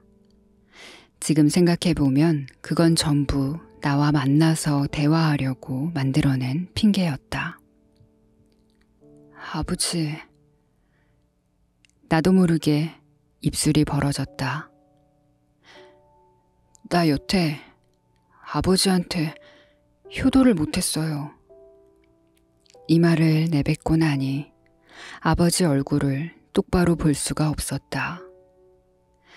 미안해서 가슴이 찢어질 것 같은데 아버지는 나를 뚫어져라 바라보며 말했다. 효도 못해서 미안해하는 마음만으로도 충분하다. 힘주어 말하는 아버지의 양쪽 입꼬리가 미세하게 움찔거렸다. 고개를 떨군 내 시선 끝자락이 아버지의 거친 손에 닿았다. 주름진 굵은 손마디에는 굳은 살이 박혔고 손톱 밑에는 때가 끼어 있었다. 아버지의 양손은 한 기술자가 최선을 다해 일해왔음을 보여주는 증거였다. 그 손으로 내게 책가방을 사주었다. 그 손으로 나를 대학에 보내주었다. 거무대대한 그 손으로 나를 지금껏 키워주었다. 아버지, 나 말이에요. 눈에 맺힌 눈물을 손으로 쓱 닦고는 아버지 얼굴을 정면에서 빤히 쳐다보았다.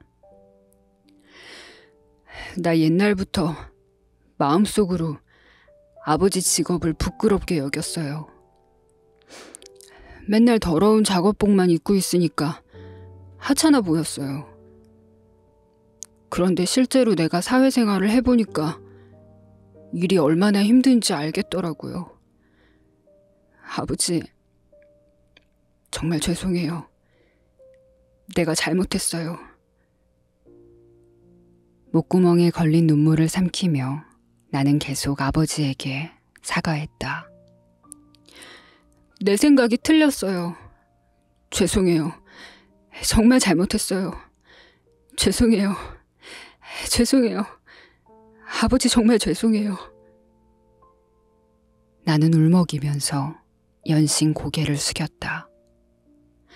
눈에서 눈물방울이 떨어져 뺨을 타고 흘러내렸다. 그런 나를 아버지는 지그시 바라보았다. 아버지는 내게 화를 내지도 그렇다고 위로의 말을 건네지도 않았다. 가슴 앞에서 단단하게 팔짱을 끼고 희미하게 물기가 밴 눈으로 물끄러미 쳐다보기만 할 뿐이었다.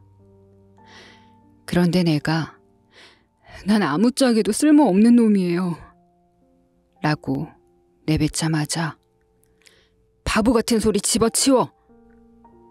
라는 날선 목소리가 날아왔다. 효도 못해서 미안하다고 사과할 줄 아는 사람이 왜 쓸모가 없어? 다시는 그런 멍청한 소리 하지 마라. 주위에 다른 승객이 있든 없든 아랑곳 없이 아버지는 목소리를 낮추지 않았다. 착실히 공부해서 대학까지 들어간 아들인데 뭐가 못났다는 거냐? 효도 못해서 미안해할 줄 아는 착한 사람이 왜 형편없단 거냐? 다시는 그런 소리 하지 마라. 아버지가 나를 호되게 야단친 건 이번이 처음이다. 사회생활을 시작하고 나서 나는 남이 내게 내뱉은 부정적인 말에 자꾸만 움츠러들었다. 그렇지만 아버지는 달랐다. 나를 꾸짖는 아버지의 목소리에는 아들인 나를 아끼고 사랑하는 마음이 담겨 있었다. 더욱이 넌 나약하지 않다. 진짜 약해 빠진 사람은 남 앞에서 자신의 부족함을 드러내지 못하는 법이거든. 넌 강한 사람이다. 얼굴이 눈물로 뒤범벅되었다. 흐릿해진 시야 너머로 아버지의 다음 말이 이어졌다. 유이지, 어릴 적에 나랑 같이 자전거 연습했던 거 기억나냐? 넌 요령이 있는 편이 아니어서 뭘 하든 남들보다 시간이 오래 걸렸다.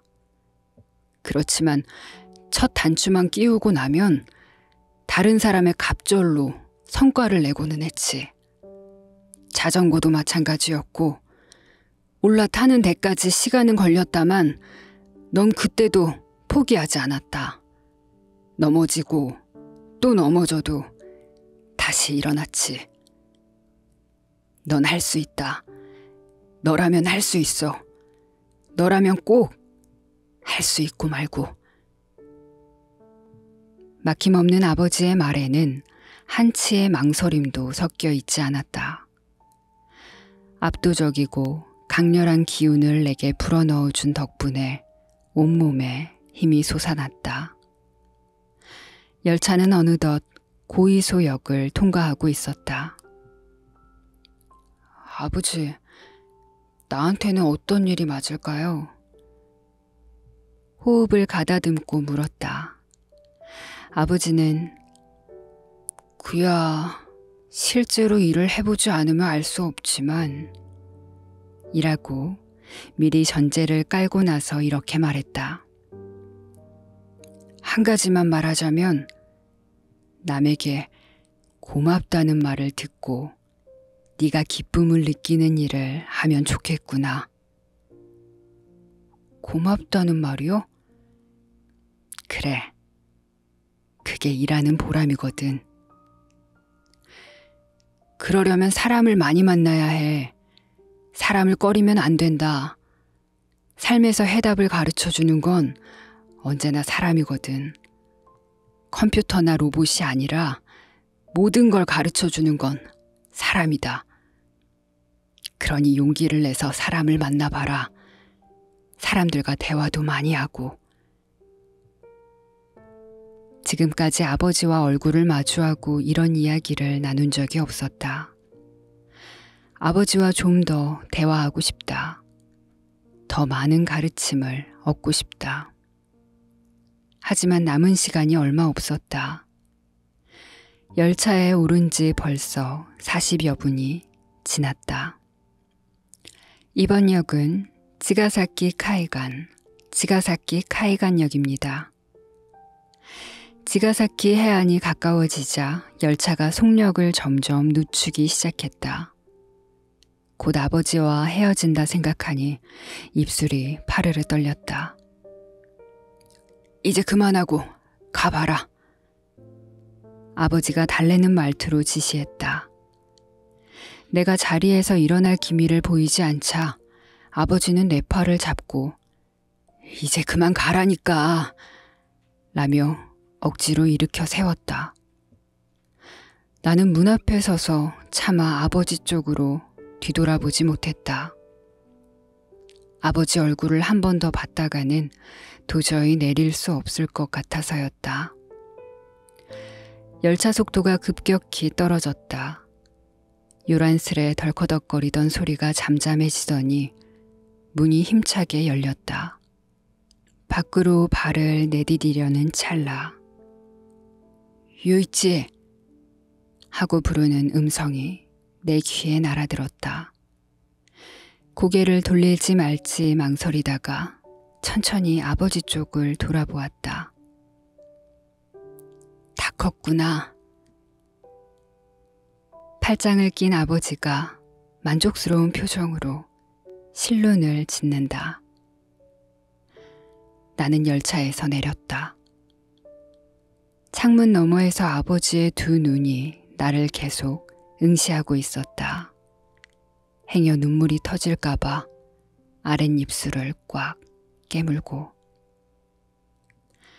예전에 아버지의 이 표정을 본 적이 있다. 내가 어렸을 때 봤던 표정. 똑같은 표정을 그때 그 공원에서 봤다. 서서히 문이 닫혔다. 지가사키 해안에서 차가운 바닷바람이 불어왔다. 눈물에 흐려진 열차가 점점 멀어져 갔다. 불단 문을 열면 아버지 영정사진이 마련되어 있다. 서서 옷깃을 바로 세우고 사진 속에서 웃고 있는 아버지에게 인사했다. 유령 열차에 올랐던 그날, 나는 유가와라의 본가에 왔다. 거실에서 분향하고 위층 아버지 방으로 올라갔다. 아버지 방에 마지막으로 발을 들인 건 초등학생 때였다. 다다미 위에서 아버지와 종종 스모를 하곤 했었다. 좀처럼 아버지를 꺾지 못하다가 중학교에 들어가기 직전에 다리를 걸어서 아버지를 쓰러뜨린 적이 있다. 이제는 안다. 그때 아버지가 일부러 져줬다는 사실을. 나무로 된 책상 한쪽에 놓인 갈색 병이 눈에 들어왔다. 보관함에서 빼서 들자 손의 묵직함이 그대로 전해졌다. 금색 라벨이 붙어 있는 데다 다이긴조라고 적힌 걸로 봐서 고급 술이 분명했다. 그건 네가 취직했다는 소리를 듣고 아버지가 사오신 술이야. 어머니가 방으로 들어왔다. 마음대로 들어와서 미안하다는 내 말에는 대꾸도 없이 어머니는 술병을 가만히 쓰다듬었다. 아버지가 입이 닳도록 말했었어. 언젠간 너랑 둘이서 이 술을 마시고 싶다고. 취업에 성공했을 때도 나는 본가에 가지 않았다. 시호에게 홀딱 빠져서 부모님께 감사하다고 인사할 시간이 없었다. 어머니, 실은 나 회사 그만뒀어요. 중얼거리며 털어놓자마자 어머니에게서 누가 그걸 모를까 봐서? 라는 대답이 돌아왔다. 어떻게 알았어요? 그걸 어떻게 모르니? 신입사원이 갑자기 무단결근을 했는데 회사가 본가에 연락을 안 했을까 봐?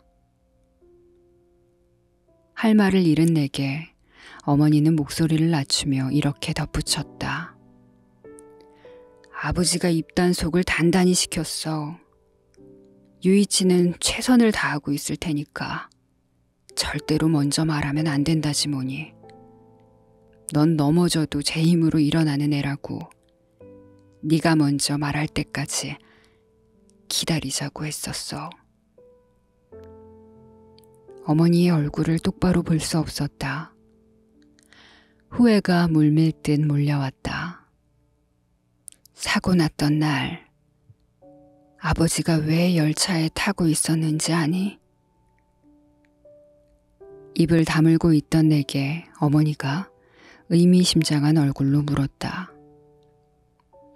너한테 새 일자리를 찾아주려고 그 열차에 탔었어. 네? 아는 사람들한테 우리 아들 좀 고용해달라며 머리를 숙이고 돌아다녔어.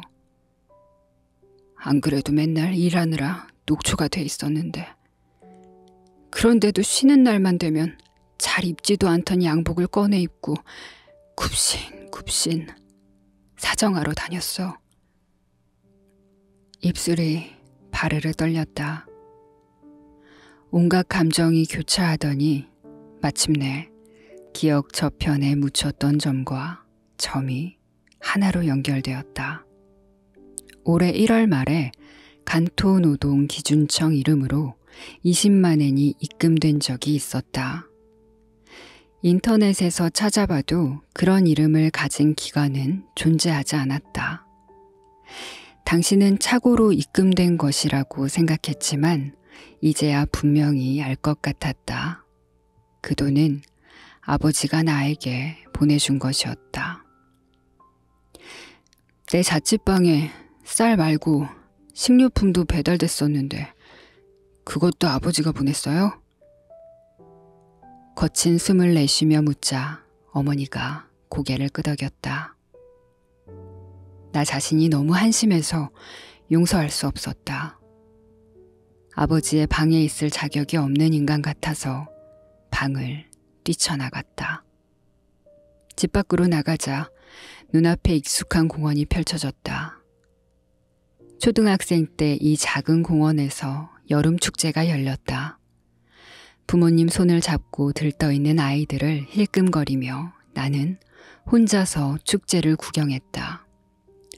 쓸쓸히 그네에 걸터 앉아 있는데 길 건너에서 누가 나를 부르는 소리가 들렸다. 유이치! 유이치! 아버지였다. 나를 위해 하던 일을 중단하고 허겁지겁 달려온 것이었다. 나는 좋아서 어쩔 줄 몰라 하며 아버지 품으로 뛰어들었다. 아버지가 입고 있던 작업복에서 기름 냄새가 났다. 그 냄새야말로 아버지가 곁에 있다고 알려주는 것 같아서 안도감이 들었다. 나는 그 냄새를 좋아했다. 실은 작업복 입은 아버지를 굉장히 좋아했다. 늦게 와서 미안하다 유이치. 혼자 있어서 심심했지.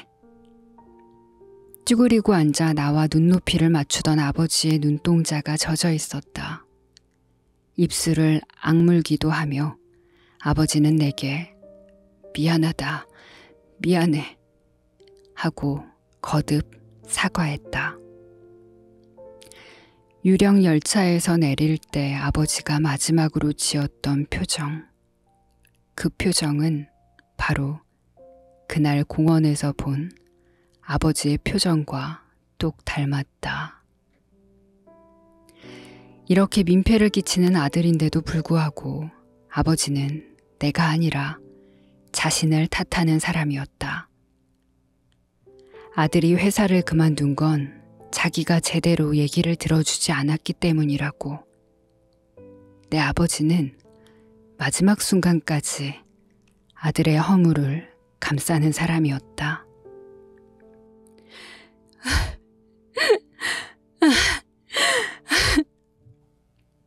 나는 목 놓아 울었다. 아스팔트 위에 털썩 주저앉아 울고 또 울었다. 주택가 안쪽에서 아버지와 아이가 자전거 연습을 하고 있다. 토요일이어서 아이와 놀아주는 아버지들 모습이 여기저기서 눈에 들어왔다. 유이치, 트럭에서 벽돌 좀 갖고 와라. 알겠습니다, 다케나카 씨. 꿈을 대지 말고 금방 가져올게요. 공원 부지 안에 자취회 모임빵을 만드는 중이다. 목에 두른 수건으로 얼굴에 흐르는 땀을 닦고 작업복 소매를 둘둘 걷어 올렸다. 벽돌은 무겁지만 최근 한 달 동안 몸쓰는 일을 한 덕분에 팔뚝에 근육이 제법 붙었다. 유령 열차에 올랐던 그 다음 주에 나는 도쿄에 자취방을 뺐다. 유가와라의 본가에 돌아온 나는 다케나카 씨에게 사정해서 아버지가 일하던 공무점에 일자리를 얻었다. 고생이 많구나. 자, 시원한 차 좀 마시렴. 벽돌을 땅에 내리던 참에 체구가 자그마한 할머니가 쟁반을 들고 내 앞에 나타났다. 이 동네에 사는 할머니다. 유이치, 매번 고맙구나. 아니에요. 별 말씀을요. 아버지의 공무점 앞에서 우연히 마주치고 나서 나는 할머니 집을 자주 들락거렸다. 돌아가신 아버지가 할머니를 위해 하던 일을 내가 전부 이어받았다. 요즘은 같이 차를 마시며 말벗 노릇도 하고 있다. 차 잘 마실게요. 컵을 들려놓은 순간 뒤에서 사카모토 하고 부르는 소리가 들렸다. 고개를 돌리자 야마노 상사에 다닐 때 동기였던 다가노가 거기 서 있었다. 네가 여기 웬일이냐? 얼마 전에 네 아버지가 돌아가셨다는 소리를 들었거든. 동기 녀석 아버지니까. 집에 찾아가서 분양하고 왔지. 다가노는 어색하게 말을 꺼내면서 명복을 빌게 라며 내 어깨에 손을 올렸다. 시호랑은 잘 돼가? 나는 쇼핑몰에서 두 사람을 봤다고 말했다. 다가노의 눈이 휘둥그레졌다. 그러나 이내 그는 차였어 라며 쓴 웃음을 지었다. 시호는 외교관이랑 연애 중이라더라. 아무래도 앓는 소리 내는 남자는 딱 질색인 모양이야. 하케타야마는 여전하고 승진했어. 왜 나쁜 잡초가 더 빨리 자란다는 말이 있잖아. 이 사회는 실력만 있으면 속물이건 아나무인이건 상관없이 출세하게 돼 있나 봐. 네가 사라지고 나서는 그 인간이 나를 어찌나 갈구는지. 내가 영업 실적이 좋은 걸 시샘한다니까. 다가노는 살이 쏙 빠졌다. 얼굴은 헬쑥하고 피부도 푸석푸석했다. 그건 그렇고 아버지가 일하시던 회사에 취직한 거냐? 응. 일은 재밌고? 재밌어. 익숙해지려면 아직 한참 멀었지만 손님한테 고맙다는 말을 들으면 무척 기뻐. 그렇구나. 얼굴이 밝네, 사카모토. 어쩐지 쓸쓸한 표정을 지은 다가노는 오늘도 접대하러 가야 한다며 발걸음을 돌렸다.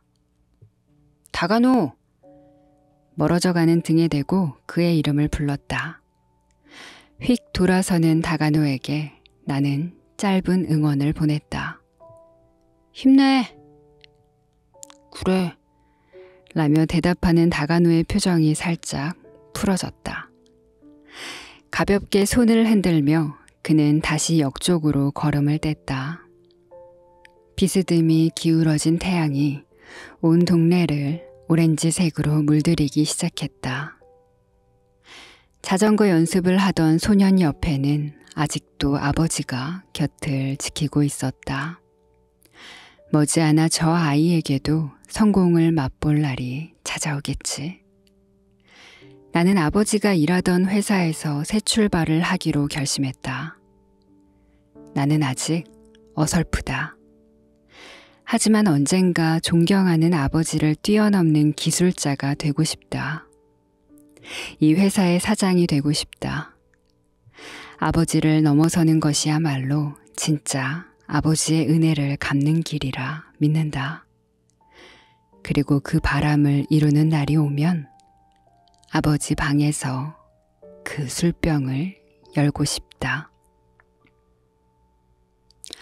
한번 봤던 책인데도 다시 읽으면서 마음이 또 울컥울컥합니다. 내 곁에 소중한 누군가를 갑작스럽게 잃게 된다면 상상만으로도 마음이 너무 힘든데 이 책의 마지막 에피소드에는 더 마음 찡한 반전이 숨어 있습니다. 궁금하시죠? 하지만 얘기할 수 없어요. 신고당합니다. 저는 그 반전을 보고 급히 책장을 앞으로 넘겨서 이전의 이야기들을 다시 되짚어 보다가 그때까지 꾸역꾸역 참고 있던 눈물이 터졌어요. 아마 여러분도 이 책을 끝까지 읽었다가 저처럼 다시 책장을 앞으로 넘기게 되실 거예요. 그때 눈물이 쏟아지실 수 있으니까 손수건을 꼭 준비하시길. 그럼 저는 다음 시간에 또 찾아올게요. 오늘도 영상 시청해 주셔서 너무 감사드리고요. 구독과 좋아요, 알림 설정 부탁드릴게요. 댓글 남겨주시는 분들 사랑합니다. 하루를 시작하는 분들은 좋은 하루, 하루를 마무리하시는 분들은 편안한 밤 되세요.